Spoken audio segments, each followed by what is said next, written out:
Oke, Assalamualaikum sahabat. Kembali bersama saya Amir Agofur dalam podcast Bringin Talks, berpikir bergerak tuntas. Bersama saya, teman saya Saya Indra J. Piliang. Indra Piliang. Oke, apa kabar Bang Indra? Baik ya? Oke. Sahabat, kita hari ini kedatangan tamu, seorang politisi yang juga pernah menjabat sebagai Wakil Gubernur Sumatera Utara yang sudah kita kenal. Apa kabar Bang Musa Rajeksah atau biasa dipanggil Bang Ijek? Kabar baik, Bang Amer, Bang Indra, makasih udah diundang nih ke acara podcast ini. Bang Indra, kita ngobrol-ngobrol apa hari ini sekarang dengan Bang Ijek nih? Kayaknya banyak hal yang harus kita bicarakan. Karena ini menyangkut masalah infrastruktur, keuangan, tapi juga masalah-masalah PR pekerjaan rumah yang masih banyak. Soal Golkar Sumatera Utara juga barangkali bisa kita singgung nanti, Bang Indra. Sambil bisik-bisik. Sambil bisik-bisik. Oke. Karena mau musda ini. Mau musda. Nah, buat yang belum kenal dengan Bang Ijek, saat ini Bang Ijek menduduki posisi sebagai anggota DPR RI Komisi 5 ya Bang ya? Komisi 5 di DPR RI dari fraksi Golkar, dan ini baru pertama kali nih Bang di DPR. Pertama kali di DPR dan langsung terpilih ya Bang ya? Alhamdulillah. Alhamdulillah. Komisi 5 itu membidangi masalah infrastruktur, perhubungan, permukiman, dan yang lain-lain, begitu ya Bang ya? Ya. Saya kira ini satu hal yang menarik Bang. Barangkali kita bisa mulai dari pertanyaan yang sering ditanyakan juga banyak orang Bang. Mungkin Bang Ijek nanti bisa jawab dengan lugas sebelum nanti saya lempar ke Bang Indra tentang hal-hal yang lainnya. Bang Ijek, waktu zamannya Pak Jokowi itu pembangunan infrastruktur itu dibangun besar-besaran gitu kan. Banyak sekali Pak Jokowi membangun infrastruktur jalan, infrastruktur perhubungan, infrastruktur transportasi udara begitu ya, bandara dan yang lain-lain begitu.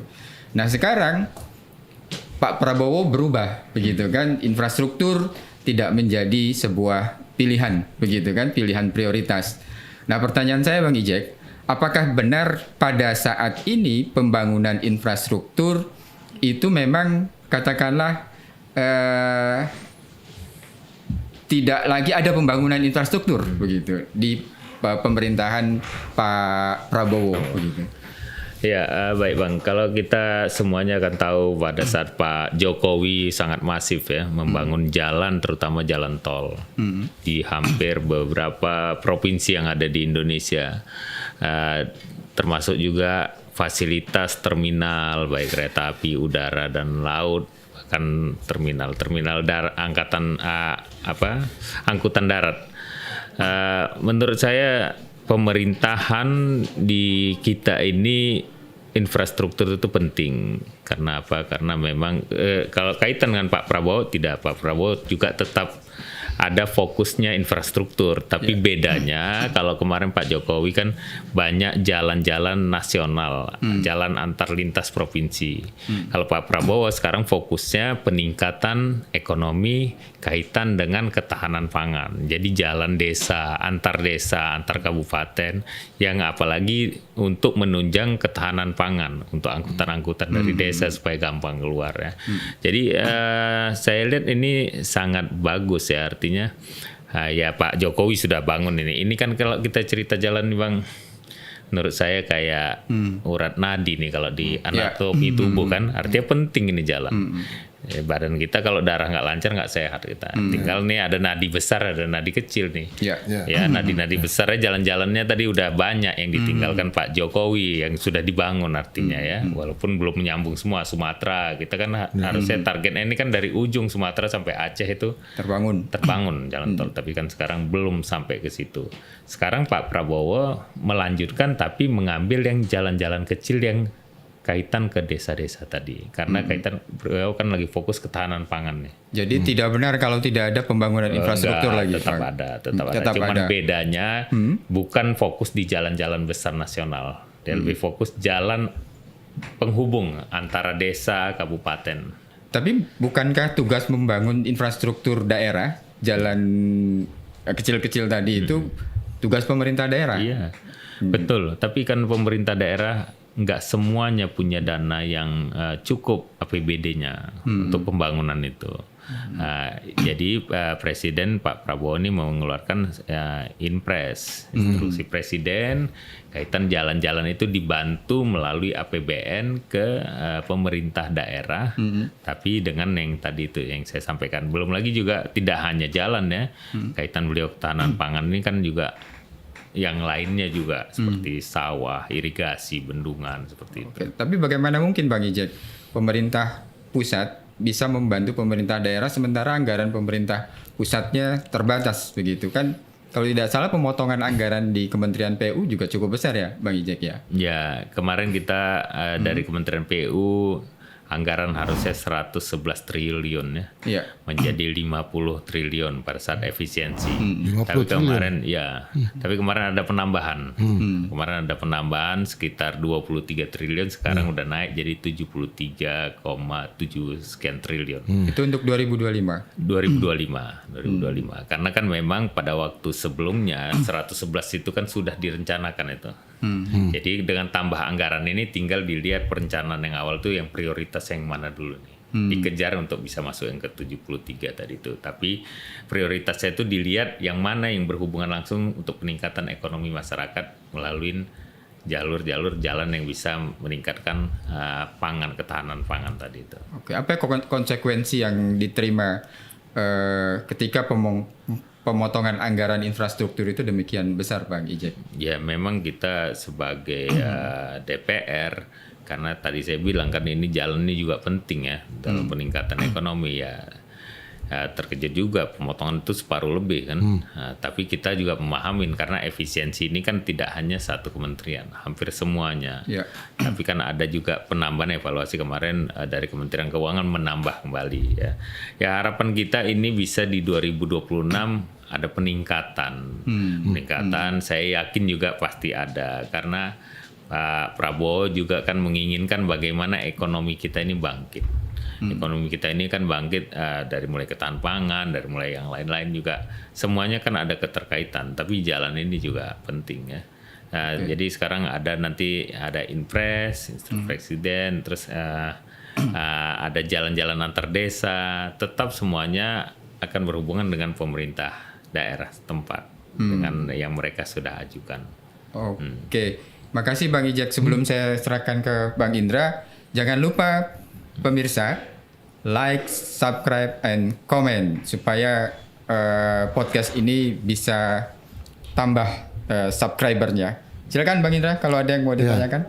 Kalau nggak salah Bu Sri Mulyani mengatakan kebutuhan anggaran infrastruktur sekitar 10.000 triliun ya. Totalnya mungkin ya nantinya. Iya, 10.000 triliun.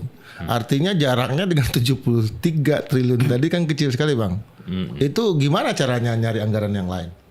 Kalau memang mungkin itu kebutuhan jalan total keseluruhan, kalau memang kita mau perbaikin, tapi kan ini ada bertahap-bertahap kan ini Pak Prabowo juga 5 tahun ini kan ya anggaran itu tidak mungkin sekali gelontor 1 tahun. Target untuk mencapai itu, tapi kan kita melihat juga bagaimana nih keuangan negara ya, sementara kan banyak hal-hal lain. Ya kita harapkan Bang bisa anggaran ini besar masuk untuk infrastruktur kaitan tadi yang saya bilang untuk peningkatan ekonomi, karena kita mau bicara infrastruktur kan harus ada apa target tujuannya. Karena ekonomi kita ini tidak bisa hanya bicara ekonomi mengenai investasi yang masuk, kan harus juga ekonomi daerah, ekonomi masyarakat setempat. Kaitan semuanya ini kayak saya bilang tadi, jalan ini juga penting. Karena nadi kita jalan ini penting. Semakin baik jalan, semakin mudah, akan semakin murah transportasi yang dapat dan akan berefek kepada harga-harga barang-barang yang diangkut, apalagi dari daerah-daerah, desa ataupun kabupaten kota yang lain. Ya. Artinya kalau kita mengandalkan APBN saja tentu nggak cukup. Kalau investasinya gimana Bang peluangnya? Kalau investasi swasta ini kan dia di jalan-jalan tol. Karena kan di situ ada berbayar kan. Karena kan swasta pasti kan menginginkan pengembalian dan keuntungan ya.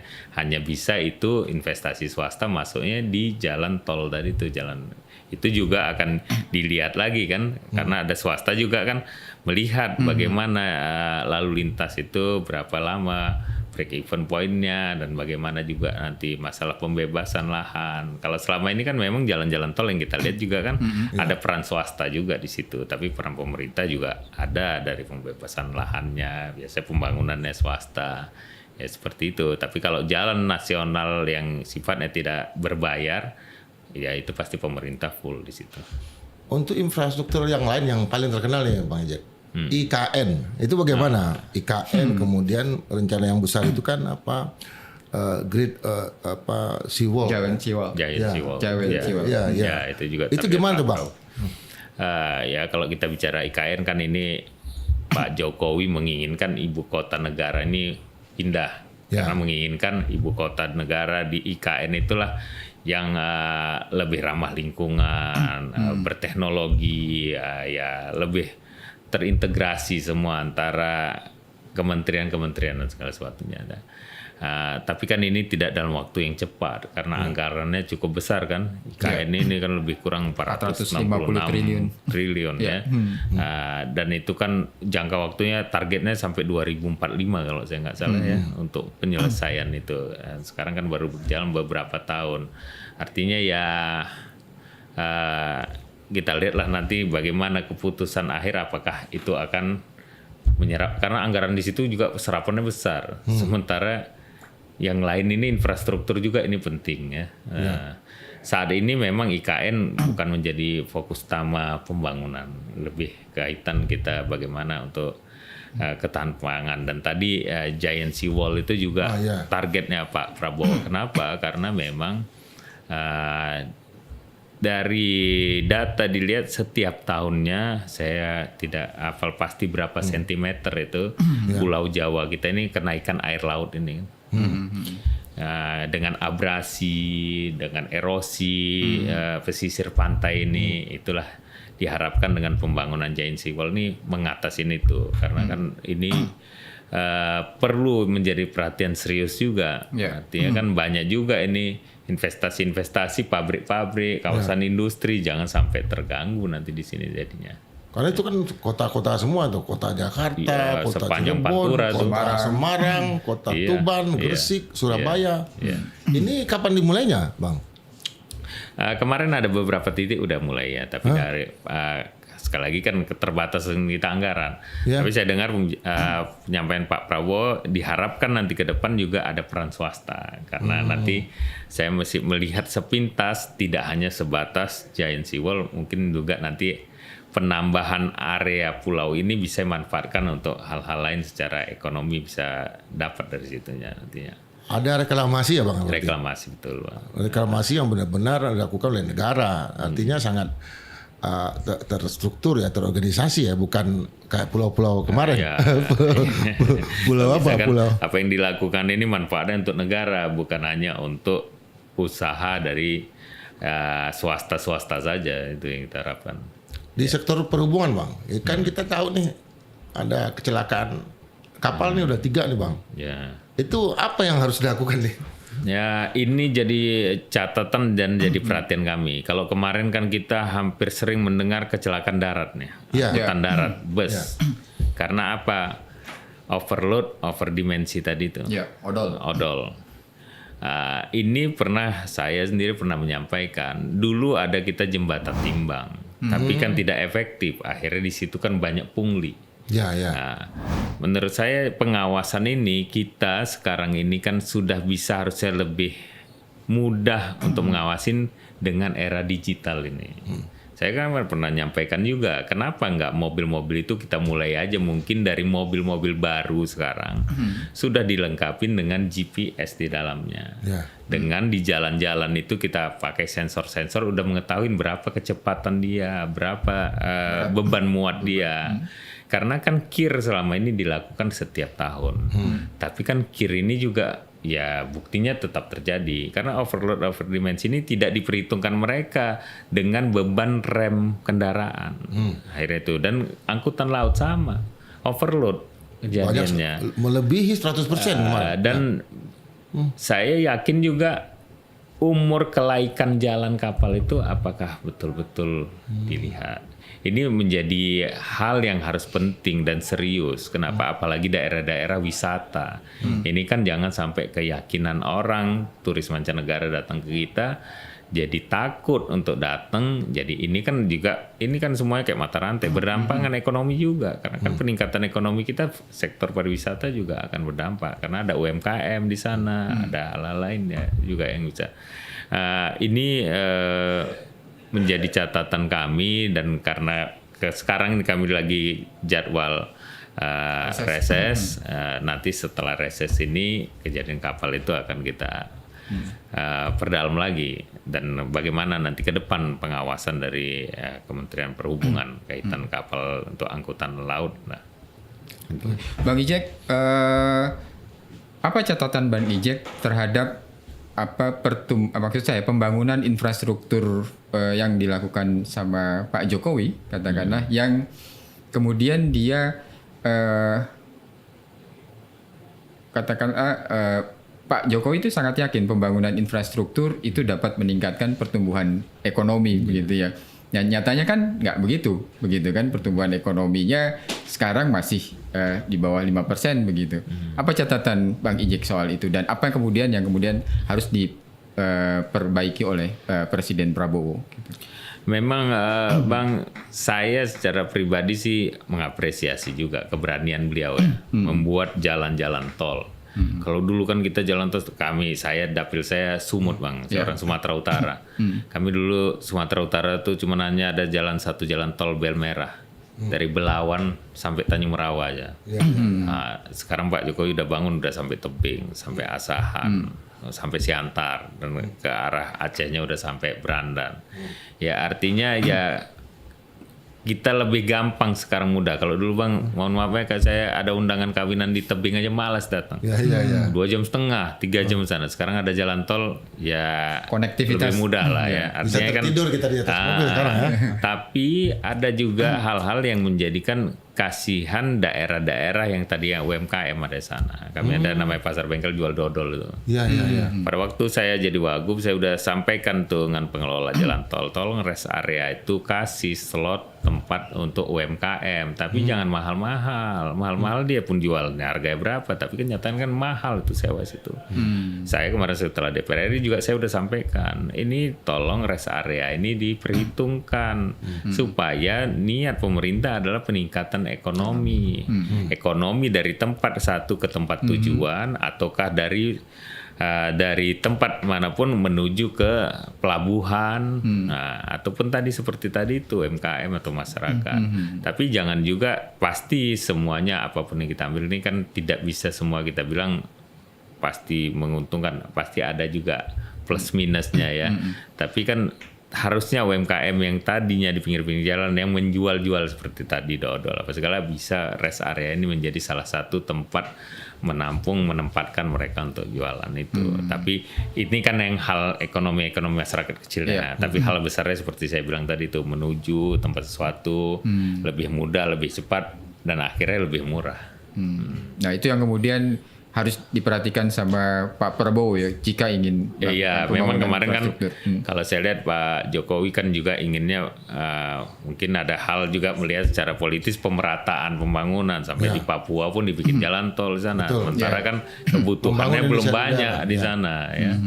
Ya hal-hal segini juga mungkin nanti menjadi catatan juga Pak Prabowo, artinya dalam pembangunan ini pemerataan penting, tapi jangan hanya karena kaitan politik yang akhirnya membebani negara, tidak mendapatkan dampak efek buat masyarakat dan ekonomi secara keseluruhan, secara besarnya ya.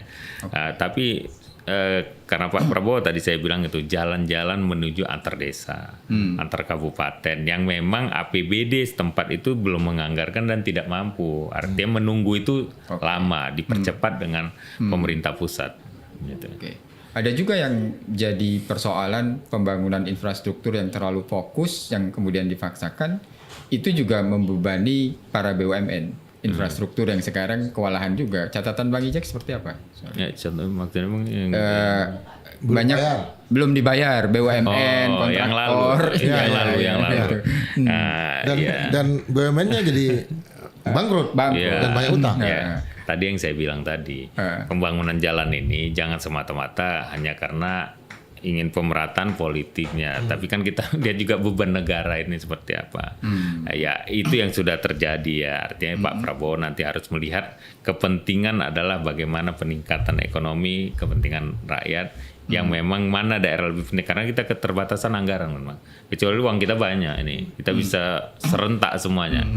Kita keterbatasan anggaran dan kita nggak bicara hanya infrastruktur nih, mau bicara pendidikan di situ, mau bicara juga bagaimana peningkatan kualitas sehatnya masyarakat kita. Artinya kan banyak beban anggaran kita yang harus kita bagi-bagi. Jadi lihat prioritasnya seperti apa. Oke, sebagai anggota Komisi 5 yang mengawasi persoalan pembangunan infrastruktur maupun juga kementerian-kementerian teknis yang menangani soal itu, Bang Ijek, bagaimana melihat 6 bulan atau 8 bulan maksud saya pemerintahan Prabowo untuk bisa katakanlah merubah paradigma pembangunan infrastruktur?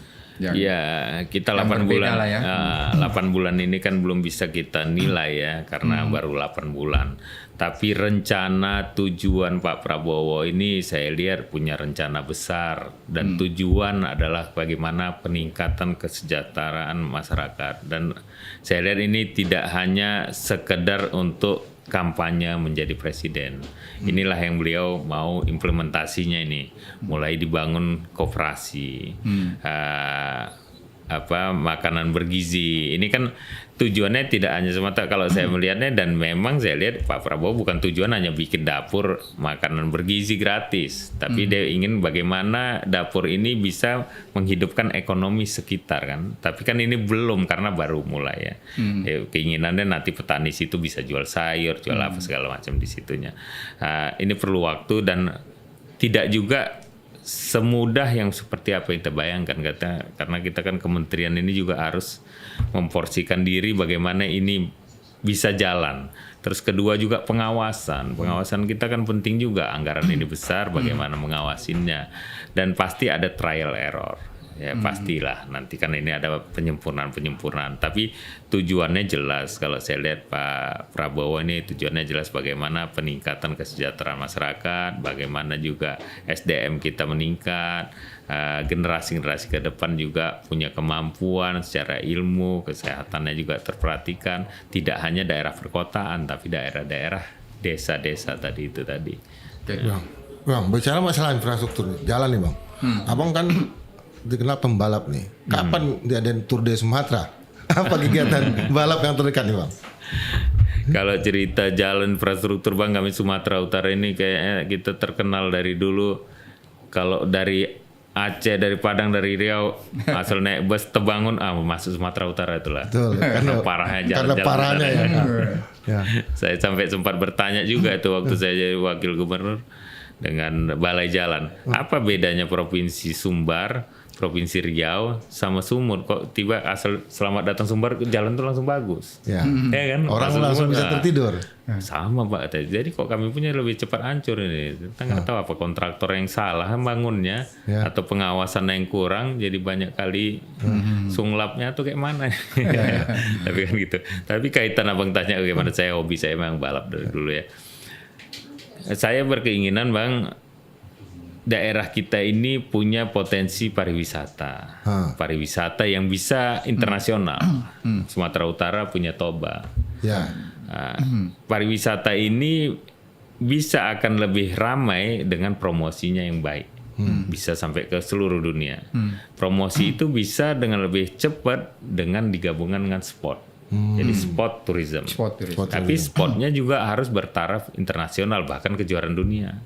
Kalau saya menargetkan Sumatera Utara, kami mau jadi tuan rumah kejuaraan dunia rally. Bukan hanya cerita karena saya senang rally. Ya betul. Saya pengen hobi ini, event ini membawa dampak buat negara, buat daerah. Sekarang ini kami udah mulai tahapan. Kenapa bisa, dan bukan hal yang mustahil juga. Kita dulu tahun 96-97 pernah menjadi tuan rumah kejuaraan dunia rally. 96-97 ya? Iya. 96-97. Sebelumnya Asia Pasifik Internasional. Ini kami mulai lagi nih, dari mulai Asia Pasifik. Dan alhamdulillah pada saat Pak Jokowi, beralih Pak Prabowo, kemarin udah ketok palu, APBN udah disetujuin. Udah di Kementerian Pemuda Olahraga sekarang ada 500 sekian triliun, event-event internasional termasuk rally dalamnya. Dan ini 2 minggu lagi kami ada event Asia Pasifik di wilayah sekitar Toba. Dan sengaja kami pilih daerahnya sekitar sana, supaya mempromosikan Danau Toba. Nah, Artinya jalan-jalannya cukup Kalau memadai ya? Sangat memadai untuk kebutuhan rally? Menuju ke sana syukur kita udah ada tolnya sampai Siantar. Tapi kalau untuk track rally-nya kita memang carinya jalan tanah, bukan jalan aspal. tanah. Karena rally beda dengan racing. Kalau racing di sirkuit memang aspal. Yang penting adalah connecting untuk menuju ke sananya. Karena kita berharap nanti pembangunan jalan ini juga bermanfaat untuk pariwisata itu. Selain untuk kegiatan kita. Tapi kan ada masalah Bang dengan pariwisata di Sumatera Utara khususnya Danau Toba. Katanya mau dicabut kan? Geopark. Geoparknya. Gimana Iya. tuh Bang? Ya ini kan memang ada penilaian ya dari UNESCO ya untuk masalah geopark. Geopark itu. Di Toba itu saya lupa ada beberapa titik itu geosite-nya geosite, yang di sana ya. Ada ketentuan-ketentuan yang harus kita lakukan. Pada waktu itu kita udah bikin signage segala sesuatu. Tapi kan ini harus setiap tahun ada peningkatan. Yeah. Ini yang mungkin kemarin ada miss ya. Jadi akhirnya penilaian dapat lampu kuning kita kemarin ini. Ya mudah-mudahan ini jangan sampai tarik kalau sempat ini dicabut. Karena ini juga menguntungkan untuk pariwisata. Dengan ada geopark, ini kan promosinya ke seluruh dunia juga kan, orang akan datang melihat.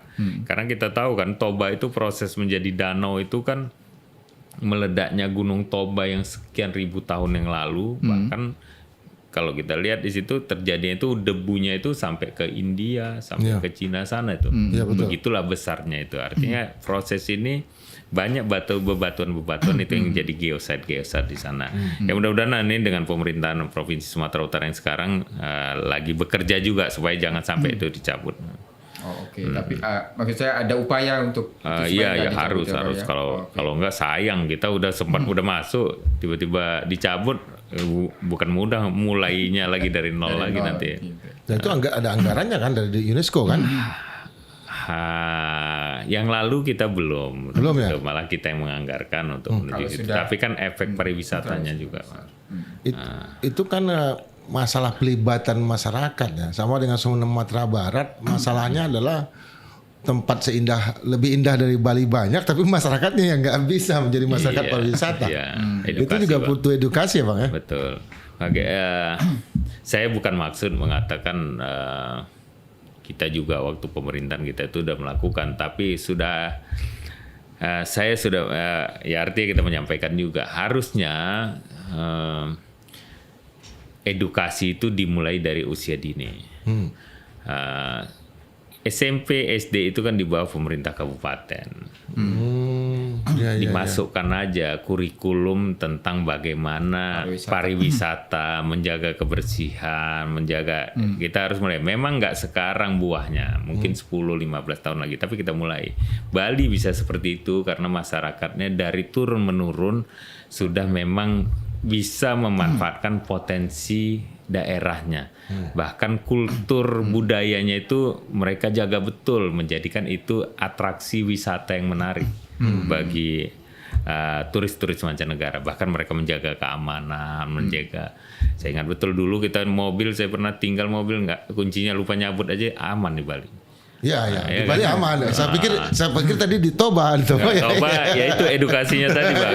Memang itu makanya saya waktu itu pernah bilang kita bikin SMK lah di sini. SMK pariwisata supaya SD SMP mungkin dari kurikulum belajar, tapi SMK kenapa? Selesai di SMA dia siap pakai juga. Jangan anak-anak setempat, kita bicara Toba ini Bang ya.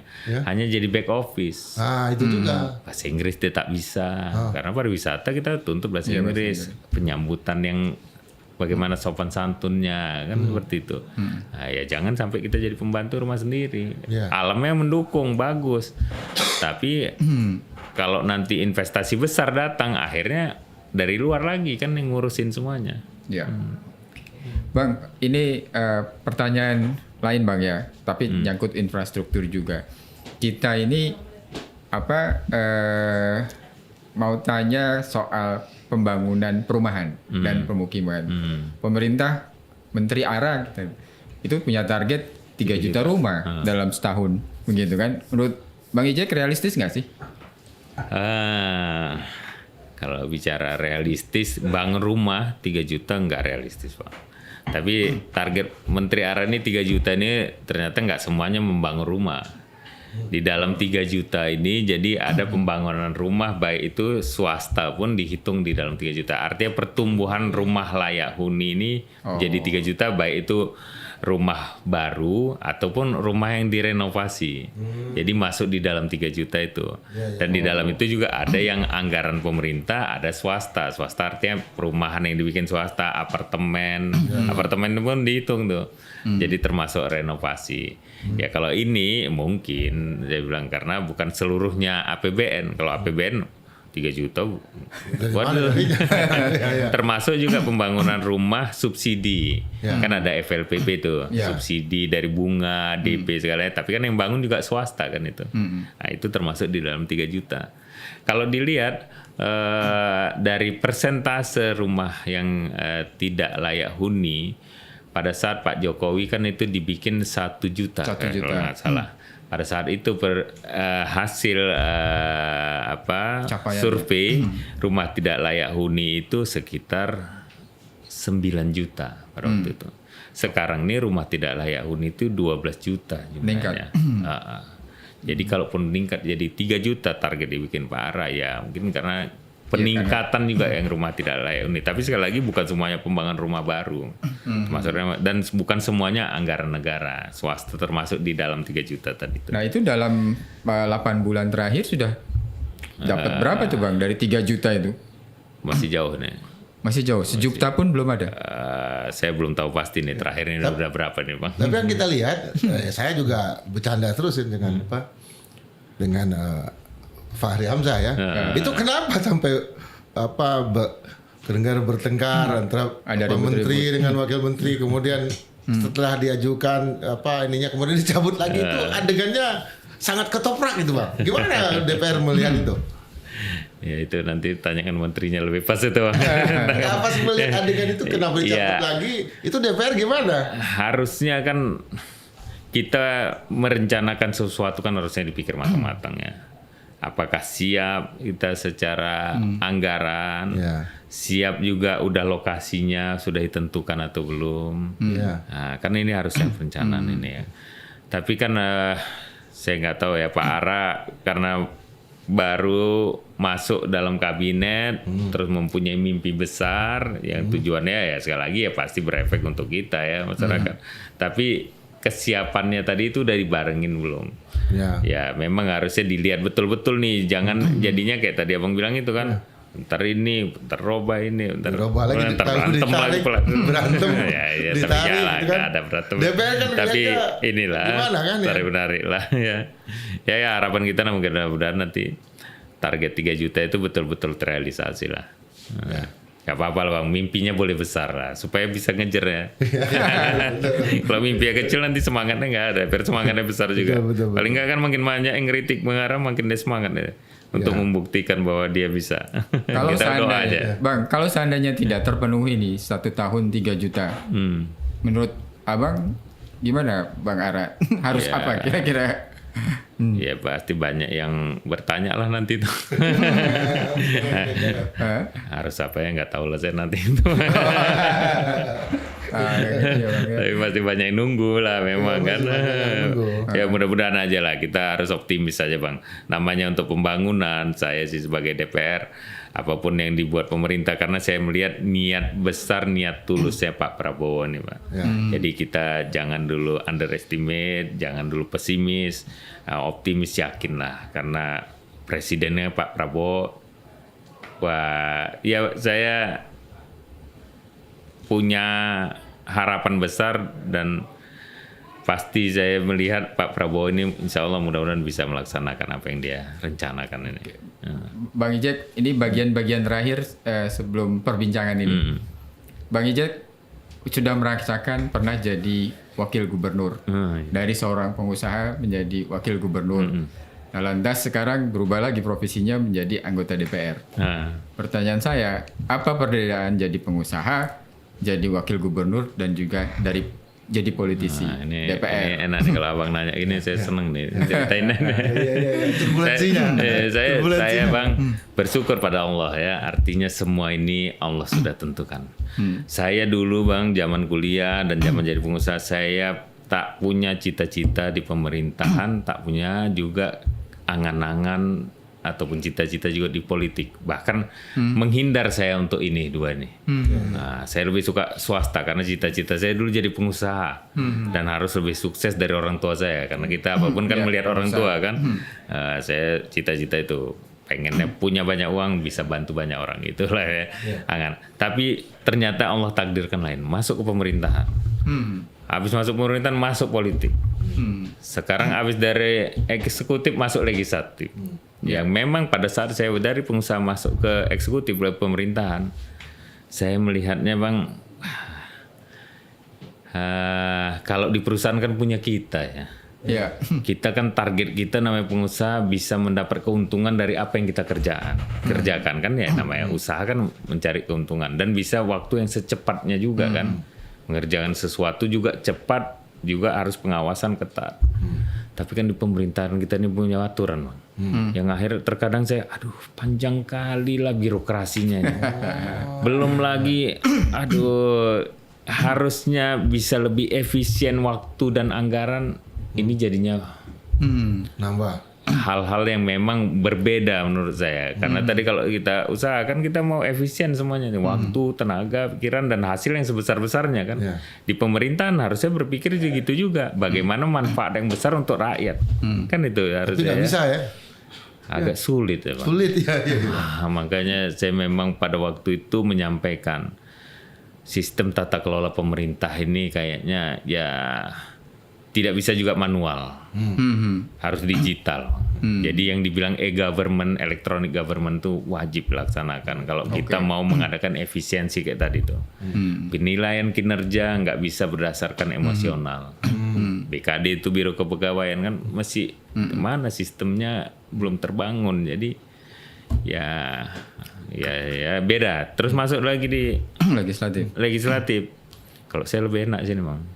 Daripada pemerintahan tadi. Oh lebih enak. Waktunya lebih banyak. Waktu lebih banyak. Santai kan? Lebih santai, lebih ya apalagi DPR RI kan. Mengingatkan ya. Setelah kita masuk DPR RI Bang, dulu ngelola Sumut tuh rasanya APBD kami kan lebih kurang 15 triliun. Ya. Udah besar kali lah. Sampai DPR nih Kecil jauh. Kecil kali 15 triliun. Cerita satu kementerian aja udah 100 sekian triliun kan kalau kemarin anggaran sebelum dipotong itu. Artinya ngelihat angka besar itu karena kita cerita Indonesia Bang, jadi melihat kacamata kita pun udah kacamata Indonesia. Kalau kemarin masih Sumatera Utara, artinya wawasan kita banyak nambah. Kedua, di sana kan banyak kawan-kawan yang kita lihat dari berbagai daerah dengan berbagai masalah. Akhirnya nambah lagi wawasan kita tentang daerah-daerah itu dengan permasalahan yang ada. Tapi waktu saya lebih enak Bang. Kalau dulu waktu jarang sama anak dengan istri, sekarang lebih banyak. Kalau dulu kan hampir pagi sampai malam tamu, nggak berhenti. 33 kabupaten kota Sumatera Utara itu yang kita mau lihat jalannya, belum lagi tamu dari luar ini itu. Jadi Bang, terakhir Bang, kalau boleh memilih, Abang ingin jadi apa? Pengusaha, eksekutif atau legislatif dalam 5 tahun ke Dulu depan? Bang, cita-cita saya pengen Allah kasih umur ini bisa bermanfaat untuk orang banyak. Saya pikir dalam usaha dulu saya bisa berbuat banyak. Ternyata dalam pengusaha, skup usaha kita dan lingkungan masyarakat sekitar. Ternyata di pemerintahan waktu menjadi wakil gubernur harusnya kita bisa lebih berbuat banyak lagi karena keputusan pembangunan di kita kan. Kita udah cerita Sumatera Utara dengan penduduk yang hampir 15 juta. Ternyata masuk DPR RI Bang, skupnya lebih besar lagi. Jadi kalau ditanya cita-cita saya pingin Allah kasih umur nih bisa bermanfaat, tidak hanya untuk keluarga, diri sendiri, tapi untuk orang banyak. Ini paling akhir nih. Untuk musda nanti, Bang Ejek maju lagi apa enggak? Maju Bang, saya maju. Maju. Ya? Maju. Ya kita Maju. nggak ada istilah mundur Bang. Pilih Bang, kita harus sampaikan seluruh Indonesia. Maju. Golkar kan harus Fight, punya optimis. pikiran dia kan wajar aja kita boleh kok kan nggak ada Soalnya tadi kan clue-nya kan bisa bermanfaat bagi semua orang. Jadi lompatannya dari situ dulu. Bang Ije, makasih banyak Terima kasih. atas Terima waktu kasih, dan Bang Amir, kesempatannya. Bang Bang Indra, kita akhiri ya perbincangan ini. Demikian pemirsa, terima kasih atas perhatiannya. Sampai jumpa kembali dalam podcast Bring In Talks. Berpikir, bergerak, tuntas. Mantap.